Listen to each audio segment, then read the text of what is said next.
Coming up, just what is the BYD Atto 3 like towing a trailer at highway speeds? What sort of economy do you get?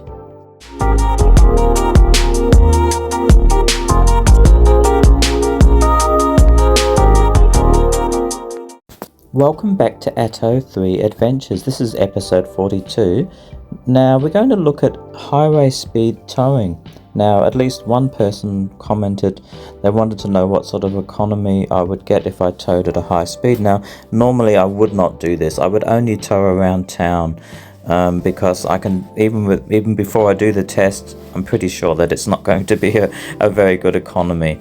And the reason is not so much the weight of the trailer. My trailer's around 450 kilograms, but you can see there it's quite not non-aerodynamic. It's not aerodynamic, I'm trying to say. It is really the wind resistance is what kills you when you tow at speed. I mean, it's the same thing for the car itself. The car is really going to chew through that battery when it's at highway speeds. The less aerodynamically designed it is. So we're going to go down to Gvidon East, which is a trip of about 60 kilometers there, and you can see it's about 45 minutes. And that's what I'm going to do. We're going to go drive there and back, and we're going to just see what sort of economy we really get. It's a very warm day here as we're just about to set off. Look at that, it's 29 already and it's only 7:30. Anyway, the percentage of the battery at the moment is 97. So what I'll do is I'll reset the trip meter. I'll do the B one. And we'll keep an eye on those kilometers, and we'll keep an eye on the economy as well, because that's what the main idea about this test is going to do. And I've got a little doggy who wanted to get out of the house who's with me this morning, aren't you, Zoe? So she's just going to come along for the ride today.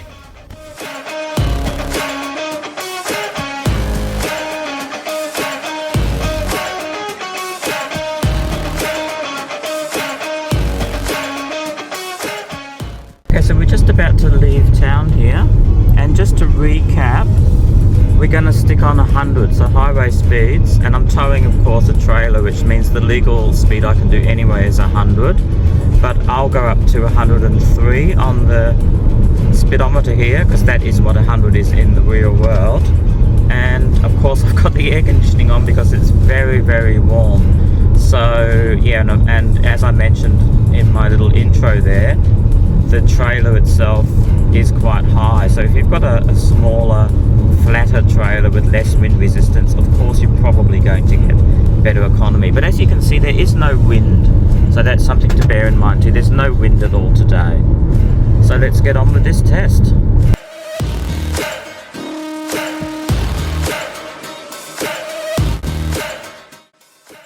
Things about Waze, this is a bit like the old Google Maps. It actually has your speedometer there, which is guided by the GPS, so that's an accurate speed. So you can see we're around about 99, 100 exactly. So that's the speed which we're doing it at, even though it's a little bit more, of course, on the speedometer here.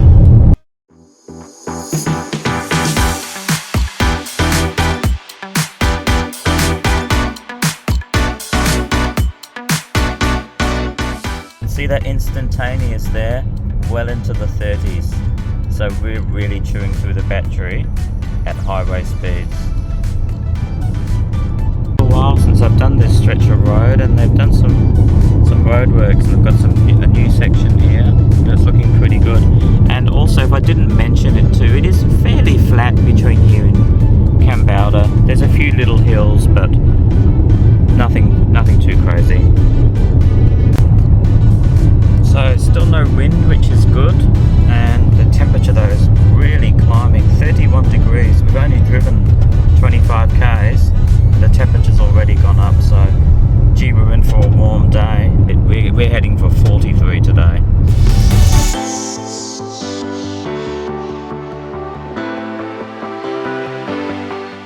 Okay, so we're nearly at Gvidon. We're just going into the first part of Gvidon now, and yeah, we've really chewed through some battery here, so I'll give you some facts shortly. So just before we go home, we'll just have a quick drive out here which is part of the lake here, which is a massive lake system, and it's a sort of a salt lake.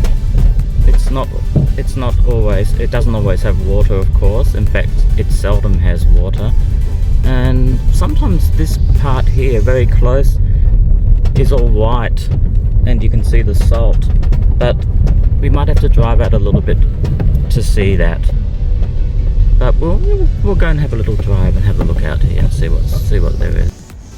Okay, so you can see I've done around about 60 k's to get here, and I'm just out at this area which is the massive lake system here, and it's a salt lake. There's seldom water in there.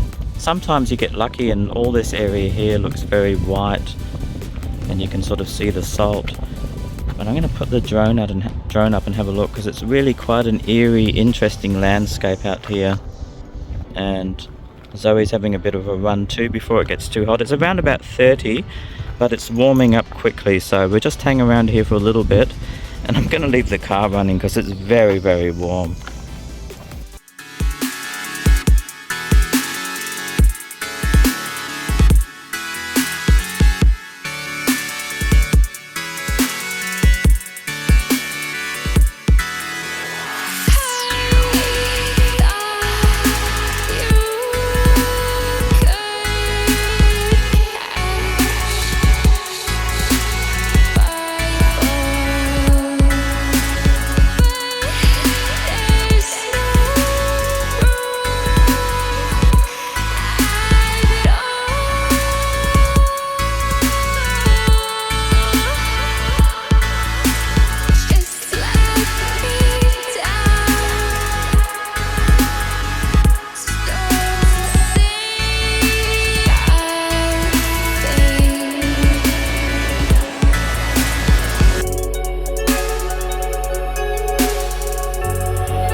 Okay, so I'll just make a note of that battery before we go back. So 63%. Okay, I'll just pause here and update you on the economy. So after here, I did actually drive up the lookout. So I'm taking these stats from there. So 97 to 59% is 22.8 kilowatts we used. The distance was 68.6 kilometers in the end, leaving the economy of 33.23 kilowatt hours per 100 kilometers. So yeah, not particularly great economy.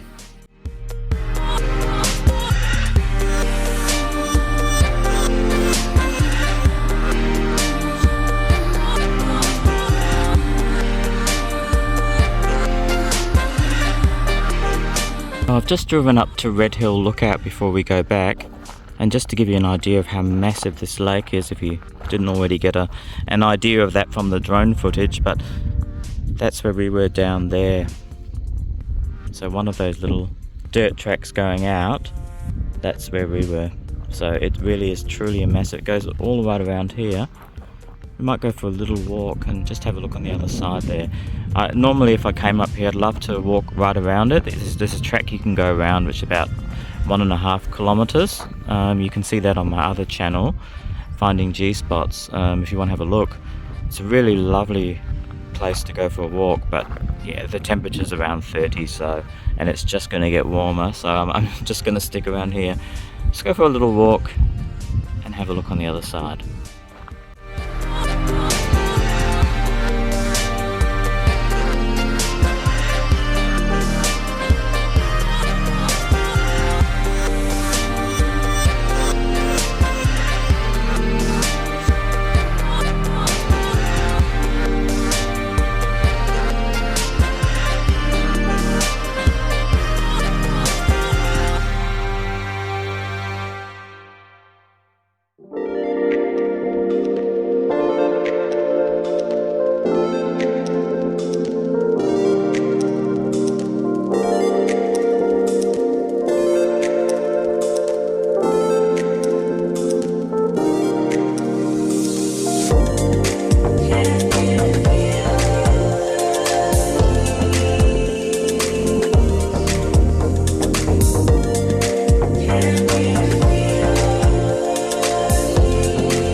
Okay, so we're about to head home back to Kalgoorlie. We're going to do the statistics from up on top of the hill there. So it's about 57 kilometers and give or take 40 minutes or so. And we'll try going back at 90 kilometers an hour, so a little bit slower, and see what difference that makes. So that little trip up the Red Hill Lookout there, we're at 59% battery, so that's where we'll do our test from. Okay, so as I mentioned, we're going to stick on 90 on the way back. There's no noticeable wind, and like I said, it is reasonably flat, so I'm comfortable now to do the test at 90, and we'll see what difference that makes if really reducing the speed makes a difference with a trailer at these, you know, relatively high speeds, I guess, for when you tow. So we'll see how we go. So here we go, we're probably halfway back to Kalgoorlie now, and gee, look at that temperature, 36 degrees, so very, very warm out there. Look at that, we're down to, can you believe it, less than a third of the battery. We've done 115 kilometers, we've still got a few to go, and it just goes to reinforce what I said. If you want to tow at high speeds, you know, at least long distances, really an EV is not really the way to go. You're probably better off with a diesel or, you know, even a petrol vehicle. So, you know, towing around town, yes, or only short distances at highway speeds, but the preliminary result here just goes to show an EV is not really designed to tow at high speeds on the highway, at least not if you don't want to use a lot of the battery up. I think the results are pretty clear here. Okay, so there we finished up with 126.2. Let's go and work out some figures. So the trip back, 57.7 kilometers, we used 19.8 kilowatts, leaving us an economy of 34.13 kilowatts. So it was actually higher. I have no idea why. Okay, now if we combine those, trip number 1 doing 133.23 kilowatt hours per 100, at the slower speed of 90, 34.13, no idea why, and leaves us overall 33.8 kilowatt hours per 100 kilometers, so not real great. And I think what we can all take away from this is, if you're going to be doing highway speeds with a trailer, you probably don't want to do it for a long period of time. Otherwise, you're better off at this stage still using a diesel or a petrol vehicle. So maybe in the future they will come up with a way to have some sort of gearing or to reduce the power, and therefore, you know, electric vehicles might be an alternative for towing. But at this stage, it's not really a great idea, you know, unless, like I said, you're doing it for short distances. Okay, that's it for now. We've got some really fantastic content coming up, so stay tuned. Thanks again for watching. I really appreciate that. You guys all take care, stay safe on the roads, and we'll see you soon. Bye for now.